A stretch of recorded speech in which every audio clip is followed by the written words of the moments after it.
नमस्कार मित्रांनो, मी निहार राऊत. माझ्या चॅनलमध्ये तुमचे स्वागत आहे. तर वातावरणात जरी वर्षा ऋतूचा भाव असला तरी मनामध्ये सांगत आहे की लवकरच शरद ऋतूचं आगमन होणार आहे. आणि शरद ऋतू म्हटलं का प्रत्येक शक्ती उपासकाला चाहूल लागते त्या दुर्गा आगमनाची, अर्थात शारदीय नवरात्रोत्सवाची. आणि त्या शारदीय नवरात्रोत्सवाच्या त्या महाउत्सवाच्या पूर्वप्रस्तुतीची आता सुरुवात झालेली आहे, शुभारंभ झालेला आहे. तुम्हाला मी गेल्या वर्षी डिटेलमध्ये ती प्रतिमा निर्माण करण्याचं जी प्रोसेस आहे ती शेअर केली होती, स्टेप बाय स्टेप. म्हणजे अक्षय तृतीयेला आमच्या इथे पाटांची पूजा, ज्याला कल्पारंभ म्हणतात, ते झालेलं होतं. त्याच्यानंतर प्रतिमा निर्माण करायला सुरुवात झाली होती. आणि आता बेसिक स्ट्रक्चर जे आहे पावळीने बांधून, ते पावळीने बेसिक स्ट्रक्चर बांधून झालेलं आहे 2021साठी. गेल्या वर्षीच्या मूर्त्या शेअर केल्या होत्या, ती बनवण्याची प्रोसेस शेअर केली होती आणि डिटेलमध्ये शेअर केली होती. तुम्हाला जर तो व्हिडिओ पाहायचा असेल तर माझ्या चॅनलवर जाऊन तुम्ही तो व्हिजिट करून पाहू शकता. तर यंदा मी तुम्हाला म्हटलं जेवढं काम झालं ते दाखवावं. तर हे यंदाचं आहे. गेल्या वर्षीपेक्षा यंदा थोडी मूर्ती छोटी आहे, कारण कोविडचं परत यंदासुद्धा आहे. आणि कसं आहे, इकडे थोडे केसेस जास्ती वाढत चालले, त्याच्यामुळे प्रत्येकजण तेवढे अवेलेबल असतातच उत्सवामध्ये. तसं नाही, कारण की मूर्ती ही पकडून घरात घेऊन जायचं, परत विसर्जनासाठी बाहेर घेऊन जायचं. आणि शिवाय गव्हर्मेंट रिस्ट्रिक्शनसुद्धा आहेत यंदा उत्सवावर, प्रत्येक उत्सवांवरच आहेत. त्याच्यामुळे त्या सर्व गोष्टींचा विचार करता यंदा छोट्या प्रमाणात मूर्ती बनवण्याचा प्रयत्न केला आहे. दरवर्षी माझं कसं असतं की 3 वेगळे पाट असतात. 3 पाटावर, म्हणजे मधल्या पाटावर दुर्गा असते, इकडच्या पाटावर लक्ष्मी आणि गणपती असते, आणि या पाटावर सरस्वती आणि कार्तिकेय अशा पद्धतीची मूर्ती असते. पण यंदा मी एकाच पाटावर 5ही जणं कव्हर करण्याचा प्रयत्न केला. त्याला एक चालचित्र प्रतिमा म्हणतात. तर ती एक चालचित्र प्रतिमा आहे, तुम्ही जर बघू शकता इकडे. तर ही आहे भगवती दुर्गा महिषमर्दिनी दशप्रहरधारिणी. ध्यानमंत्राप्रमाणे मूर्ती वगैरे काय आहे आणि कशा पद्धतीचं असं तत्त्व आहे ते तुम्हाला मी मूर्तीचं जसं जसं काम होत जाईल, फिनिशिंग जेव्हा होईल त्या पद्धतीने तुम्हाला सांगेल. पण आता ही दशप्रहरधारिणी अर्थात 10 हातांची भगवती दुर्गेची बेसिक स्ट्रक्चरची मूर्ती झालेली आहे. हे सिंहवाहन आहे तिच्या उजव्या पदतळी, आणि इथे डाव्या पदतळी तुम्ही महिषासूर बघू शकता. तिकडे महिषासुराचा हा पोस आहे आणि ह्या रेड्याचं धड पडलेलं आहे महिषीचं. अशा पद्धतीने ही दशप्रहरधारिणी भगवती दुर्गेचं हे बेसिक स्ट्रक्चर आहे. इकडे गणपती आहेत, गणपतीचं तुम्ही बघू शकता सोंडपोट वगैरे. आणि हे ते लक्ष्मी आता आहे, द्विभुजा लक्ष्मीचं रूप आहे. आणि या डाव्या बाजूला आहे सरस्वती वीणाधारिणी, हे तुम्ही वीणा वगैरे बघू शकता. तर हे सर्व पावळीने बांधलं जातं. मध्ये लाकूड आहे, आणि लाकूडवर जे भाताचं गवत असतं त्याला पावळं किंवा पेंडा पण म्हणतात आमच्या कोकणामध्ये. तर ते, आणि त्याला मग ते सुती जो आपला ज्याला काथ्याचा जो दोरा असतो त्याच्याने बांधलं जातं. एकदम टाईट केलं जातं, जेणेकरून मूर्ती वजन होणार नाही आणि माती जास्ती घेणार नाही. आणि हे आहे कार्तिकेय मयुरावर, हे मयुरावर बसलेले कार्तिकेयचं रूप आहे. तर असं हे ओव्हरऑल सहपरिवार चतुर्पुत्रांना घेऊन आलेली भगवती दुर्गेची प्रतिमा आहे. हे मी 8 वर्षापासून स्वतः बनवत आलेलो आहे. हे माझं 8वं वर्ष आहे. आणि अशा पद्धतीच्या मूर्त्या तुम्हाला कलकत्त्या साईडला, बंगालमध्ये जास्ती सापडतील. तिकडूनचीच पद्धत आहे ॲक्च्युली अशा पद्धतींच्या मूर्तींची. पण आमच्या इथे जसं मी म्हटलं की आमचं शाक्त घर आहे, शक्ती उपासकांचं घर आहे, आणि आम्ही कालीकुळातील शाक्त आहोत. त्याच्यामुळे आमच्याकडे सर्व उत्सव हे सर्व त्यानुसारच होतात, शक्ती परंपरेनुसारच होतात. आणि आमचा सर्वात महत्त्वाचा आणि मोठा सण म्हणजे हे शारदीय नवरात्रोत्सव. आणि त्याच्यासाठीच ही प्रतिमा यंदा एकाच पाटावर हे 5ही परिवारयुक्त भगवती दुर्गा महिषमर्दिनीची प्रतिमा आहे शारदीय नवरात्रोत्सवाकरिता. आणि हे तुम्ही हे छालचित्र बघाल तर हे गेल्या वर्षीचं पाठचं छालचित्र आहे, म्हणजे बॅकग्राऊंड ज्याला आपण म्हणतो.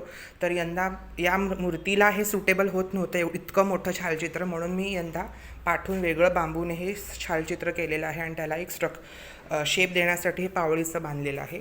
आता हे बांधून पूर्ण झालेलं आहे. आता ह्याच्यावर पुढची जी प्रोसेस आहे ती म्हणजे तूस आणि काळी माती.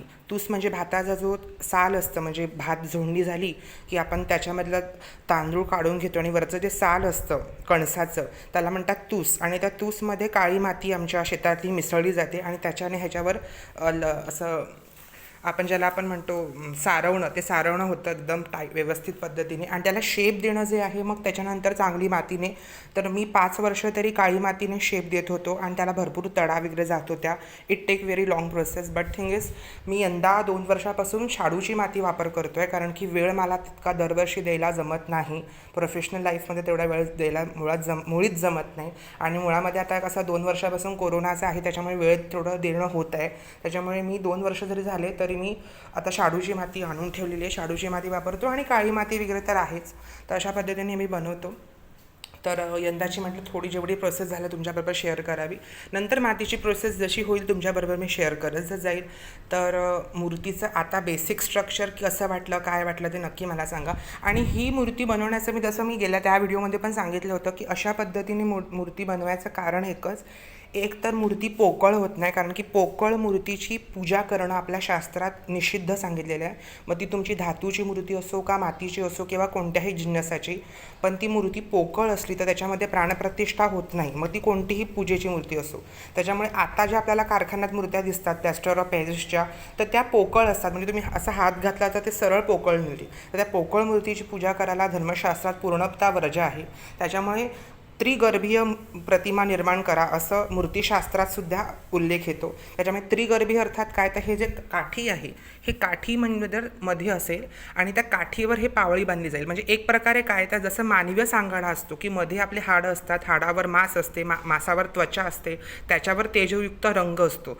त्याच पद्धतीने देवताची प्रतिमा जेव्हा आपण घडवतो तेव्हासुद्धा हे जे लाकूड आहे हे हाडांचं काम करतं. ही जी पावळी आहे हे तिचं मांस आहे एक प्रकारे, आणि त्याच्यावर आपण लावलेली माती ही तिची त्वचा आहे आणि त्याला दिलेला रंग म्हणजे त्याच्या देहाची कांती किंवा त्याला तेजपुंज म्हणतो आपण, त्या पद्धतीचं आहे.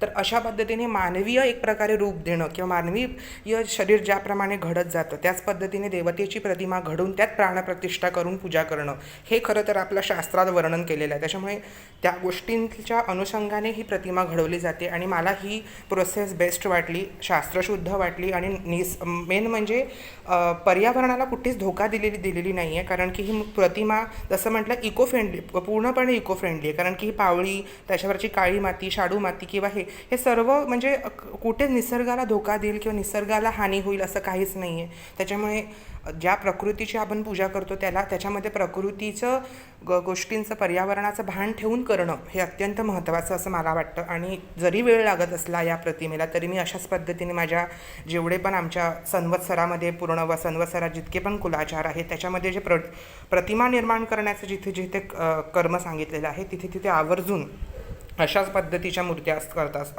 आमच्याकडे असतात. म्हणजे अगदी दुर्गापूजा सर्वश्रेष्ठ उत्सव जर असला त्याच्या व्यतिरिक्त गणपती घ्या, गौरी घ्या, लक्ष्मीपूजा घ्या, सरस्वती पूजा घ्या, जेवढ्या पण आमच्याकडे पूजा आहेत तर त्या अशाच पद्धतीने बनतात. तुमच्याकडे मी ह्याच्यापुढे जो मी विपत्तारिणी व्रताचा व्हिडिओ शेअर केला होता त्यातसुद्धा जी प्रतिमा आहे ती माझ्याकडे 5 वर्षापासून मूर्ती मीच बनवलेली होती. तेव्हा काळी मातीची मूर्ती आहे, ती पण अशाच पद्धतीची छोटी बनवली होती आणि त्याच्यावर बनवून मी मातीचं काम करून केलं होतं. तर ती पण तशीच होती. त्याच्यामुळे आमच्याकडे जेवढ्या मूर्त्या अशा म्हणजे एक अंगठ्याच्या वरती जेवढ्या पण मूर्त्या आहेत त्या अशाच पद्धतीने बनतात, पावळी बांधून बेसिक स्ट्रक्चरने.